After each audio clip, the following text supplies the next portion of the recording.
2, 1. You're listening to Duduk di Wisma Podcast. Yuk, silahkan duduk. Halo Sobat Wisma, kembali lagi pada program Duduk di Wisma. Sebuah bincang cerdas di mana kita akan mengulik sisi lain dari Rumah Sakit Darurat COVID-19 Wisma Atlet Kemayoran. Saya, Widya Lestari, akan memandu episode kedua kali ini yang akan membahas tentang evakuasi medik dan pemulasaran jenazah dari pasien COVID-19. Saat ini sudah bersama dengan saya, koordinator dari evakuasi medik dan pemulasaran jenazah pasien COVID-19, Kapten CKM Mustain, ahli madya keperawatan. Selamat pagi Bapak. Selamat pagi Mbak Widya. Bagaimana kabarnya hari ini Pak? Alhamdulillah sehat. Baik, sebelum memulai acara ini, tentunya kita tetap menerapkan protokol kesehatan. Izin silahkan dipakai Bapak. Makasih Mbak Widya.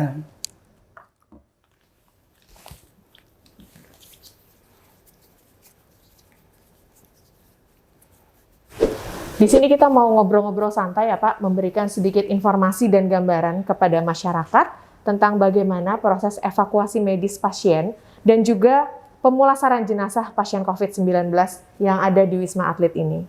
Mulai kapan Pak, Bapak pertama kali ditugaskan di RSDC ini Pak? Baik Mbak Widya, saya mendapatkan surat perintah dari Komando Atas, terutama Kodam Jaya, dari Kapes Dam Jaya, Kolonel CKM, Dr. Abdul Halim, spesialis penyakit dalam. Beliau memerintahkan saya untuk menggantikan pejabat yang lama. Berarti mulai Januari 2021 ya Pak? Betul, dari Januari 2001 sampai sekarang Mbak. Sampai saat ini, kurang lebih sudah hampir 9 bulan Bapak bergabung dengan kami di RSDC ini ya Pak? Iya Mbak. Selanjutnya, sebagai koordinator evakuasi medik Pak, mungkin bisa dijelaskan juga kepada pemirsa sekalian, bagaimana prosedur atau SOP daripada evakuasi pasien ketika pasien dari RSDC ini harus dirujuk keluar. Baik Mbak Widya, saya jelaskan mengenai perujukan dari pasien di RSDC ini. Saya mendapatkan informasi atau kontak dari dokter atau keperawatan yang akan dirujuk di rumah sakit DKI, yaitu terutama Rumah Sakit Persahabatan, Rumah Sakit Pertamina, Rumah Sakit Gatot Subroto, dan rumah sakit lainnya. Dan sehingga saya mendapatkan informasi tersebut, tim saya menyiapkan untuk ambulan dan drivernya. Nah, apabila sudah siap, saya kembali menginformasikan ke tim dokter yang akan merujuk. Itu Mbak. Baik, jadi semua disiapkan sesuai dari tim keperawatan yang menghubungi pihak dari evakuasi medik itu ya Pak? Betul Mbak. Betul. Baik, selanjutnya bagaimana sih Pak proses atau penanganan dari jenazah pasien COVID yang diterapkan di Wisma Atlet ini? Mungkin supaya sebagai gambaran kepada masyarakat yang masih awam tentang proses pemulasaran jenazah ini. Bisa dijelaskan secara singkat mungkin Pak? Baik, saya jelaskan mengenai prosesnya tersebut. Saya melaksanakan sesuai dengan SOP Wisma Atlet dan penanganan COVID yang dikeluarkan oleh Kemenkes Republik Indonesia. Oleh sebab itu, setelah saya mendapatkan informasi dari di perawatan di Wisma Atlet ada yang meninggal, kontak saya hanya minta kontak keluarga. Sehingga saya mengindukasi kepada keluarganya bahwa saya memperkenalkan diri saya, sehingga beliau ada kontak ke saya juga mengenai bagaimana melaksanakan pemulasaran jenazah, bagaimana untuk menginformasikan jenazah itu betul-betul keluarganya dia. Itu yang pertama. Yang kedua, saya menyampaikan bahwa ini adalah jenazah COVID, sehingga keluarganya tidak tahu, tidak bisa datang. Jadi tim saya membuat image keluarganya itu percaya bahwa itu betul-betul keluarganya dari yang berduka itu. Hanya karena kita memberikan dokumentasi, kita memberikan ke anggota bahwa betul-betul jenazah ini anggap seperti keluarganya sendiri. Itu yang kedua. Yang ketiga, saya sampaikan bahwa yang perujukan untuk pemakaman yang sudah ditunjuk oleh Wisma Atlet atau pemerintah itu ada 4, yaitu TPU Tegal Alur, TPU Pondok Ranggon, ketiga Bambu Apus, keempat Rorotan, Babakan, Cilincing, Jakarta Utara. Akan tetapi 3 yang TPU ini sudah penuh. Yang ada hanya baru di Rorotan. Itu berarti Mbak.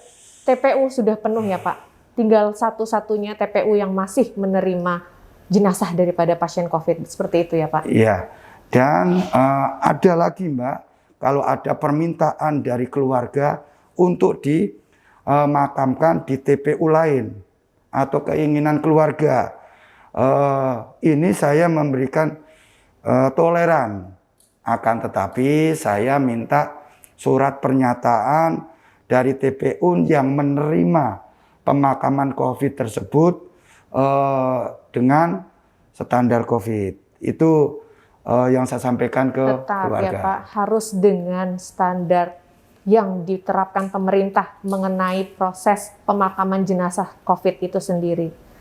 Lalu kita mau tanya juga nih Pak, bagaimana sih proses penjemputan apabila ada masyarakat yang ternyata di daerahnya terkonfirmasi positif COVID, kemudian apakah bisa pihak RSDC menjemput pasien tersebut?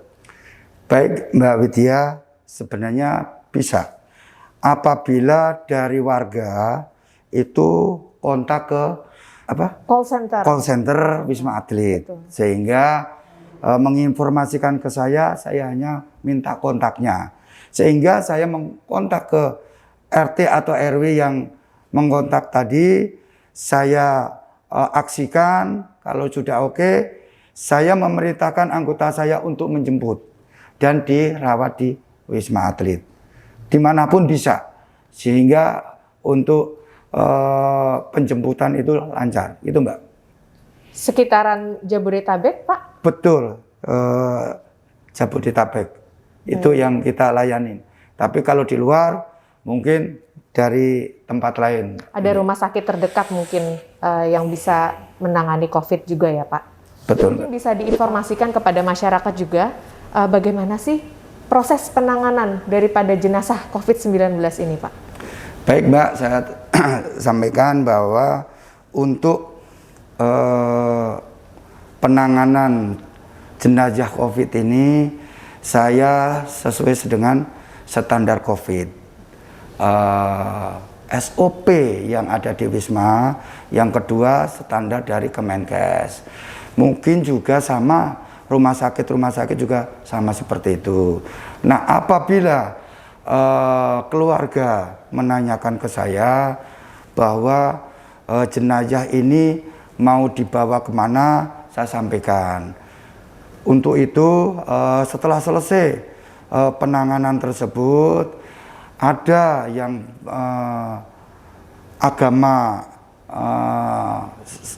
agamanya ada yang Islam, ada non-Islam, kita samakan. Tapi ada yang perlu kita sampaikan bahwa kalau Muslim ada syar'i sesuai dengan syar'i Islam, kita tayamumkan, kita sholatkan.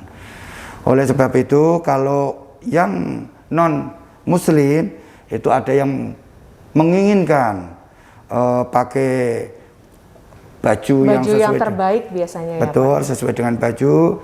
Yang kedua, ada yang pengen dikremasi, itu saya informasikan. Karena jenazah ini tidak bisa dilihat, dipegang oleh keluarganya, gitu Mbak. Jadi betul-betul semua tim pemulasaran jenazah yang melakukan tahapan-tahapan sesuai dengan SOP yang berlaku ya Pak ya. Ini kita ada sedikit penayangan video Pak daripada kegiatan-kegiatan yang tim pemulasaran jenazah lakukan sehari-hari. Berikut penayangan videonya. Betapa hatiku takkan pilu telah gugur pahlawanku. Betapa hatiku takkan sedih hamba ditinggal sendiri. Siapakah kini pelipur lara non setia dan perwira? Siapakah kini pahlawan hati pembela bangsa sejati? Telah gugur pahlawanku, tunai sudah janji bakti. Gugur satu, tumbuh seribu, tanah air jaya sakti.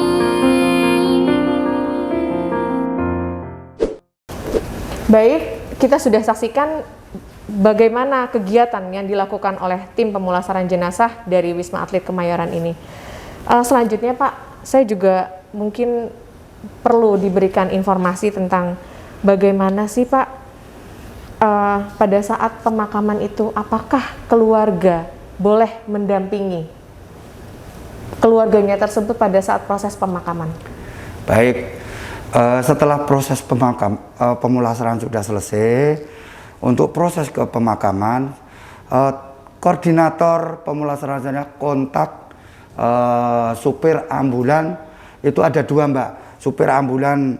Kita punya ambulan yang ada di Wisma 1, kita dapat bantuan dari TPU, ambulan dari TPU, sehingga kita kontak.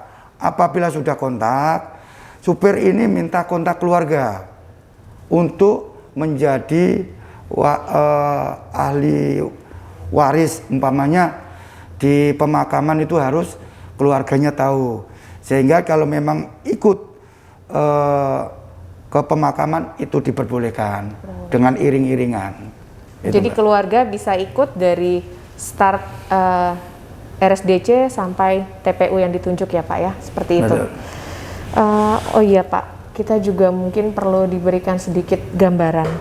Ketika bulan Juni-Juli lalu terjadi lonjakan kasus COVID-19 itu, berapa banyak dalam sehari yang jenazah yang Bapak terima saat itu Pak? Baik Mbak, bulan Juli itu memang untuk meningkat tajam yang meninggal. Akan tetapi saya menekankan ke anggota dengan tetap semangat. Saya menghimbau ke anggota bahwa dengan adanya meningkatnya yang meninggal ini, kita tetap waspada, karena jangan sampai ada tertukar jenazah tersebut. Betul. Makanya rawan sekali ya Pak kalau tiba-tiba ada jenazah saking banyaknya pada saat itu terus tertukar. Itu kan bahaya sekali ya Pak. Itu biasanya tim Bapak melakukan apa tuh Pak untuk preventif pencegahan seperti itu? ya, makanya anggota saya untuk satu persatu itu penanganannya dan didokumentasikan, sehingga apapun banyaknya kita melakukan satu persatu dengan dokumentasi. Apabila keluarganya menanyakan, ini keluarganya, karena kita di peti jenazah kita tulis namanya, sehingga tidak akan tertukar Mbak. Alhamdulillah selama saya jadi koordinator ini bulan Juni, Juli dan selanjutnya tidak ada, Mbak. Dosa sekali kalau saya ada yang tertukar itu. Jangan sampai ya Pak ya, itu karena fatal sekali akibatnya sih. Kemudian Pak, sebelum mengakhiri video ini mungkin kami juga perlu tahu bagaimana sih kesan-kesan dari Bapak selama hampir 9 bulan berdinas di Rumah Sakit Darurat COVID-19 ini. Baik Mbak, terima kasih. Kesan-kesannya adalah memang kita terenyuh Mbak. Dengan banyaknya meninggal itu, ya ada terenyuh, ada sedih. Tapi saya memberikan motivasi ke anggota bahwa disinilah tempat ladang amal ibadah kita untuk di akhirat. Itu yang pertama. Kedua, saya juga sebagai manusia biasa dan tim itu melihat jenazah yang seperti itu, keadaannya itu introspeksi kita bahwa kita kehidupan ke depan lebih baik untuk menjalankan ibadah kita. Itu yang kedua. Yang ketiga, saya juga berterima kasih dengan tim, dengan adanya semangatnya dia, itulah pemulasaran jenazah, evakuasi medis berjalan dengan baik. Baik. Pekerjaan kita kurang lebih merupakan pekerjaan yang penuh dengan keikhlasan, adalah landasan utamanya ya Pak ya, seperti itu. Karena apapun yang kita lakukan saat ini tentunya suatu saat nanti akan menjadi kenangan bagi kita semua di saat pandemi ini sudah berakhir. Baik Pak, kemudian bagaimana harapan Bapak ke depannya dari pandemi yang sedang kita lalui saat ini Pak? Untuk yang pertama, kita mengajak seluruh masyarakat mematuhi protokol kesehatan sehingga nanti pandemi ini bisa teratasi dengan seperti dulu yang tidak ada COVID lagi. Nah, jadi untuk hal ini saya sampaikan juga, dulunya ada 3M dengan 3T. Tapi sekarang ada 6M dengan 3T. Baik Pak, mungkin kita perlu dapat informasi terkini Pak. Apa sih itu 6M dan 3T? Sehingga masyarakat juga lebih memahami dan mengetahui apa itu artinya. Ya, Mbak, sebenarnya 3M dengan 6M hanya ada tambahan 3. Kalau yang 3M itu masih memakai masker. Tetap ya Pak? Ya, masih tetap. Yang kedua, mencuci tangan. Yang kedua, yang ketiga, menjaga jarak. Itu sama yang 3M. Ada tambahan 3 lagi, yaitu mengurangi kerumunan, menghindari mobilisasi. Yang penting satu lagi Mbak, melaksanakan vaksin. Itu yang 6M. 3T itu yaitu tracing, treatment, testing itu Mbak. Baik, itu salah satu bentuk preventif kita daripada menghindari penularan COVID-19 ini ya Pak ya. Iya Mbak. Baik, sekali lagi walaupun saat ini kasus COVID-19 sudah mulai menurun, namun kita tentunya tetap harus menjaga protokol kesehatan. Dan kita harus melaksanakan vaksinasi agar kita segera terbebas dari pandemi COVID-19 ini. Terima kasih kepada pemirsa yang telah menyaksikan acara ini. Saksikan terus program Duduk di Wisma yang akan membantu Anda mendapatkan informasi dari Wisma Atlet Kemayoran. Sampai bertemu pada episode selanjutnya. Salam sehat. Salam sehat.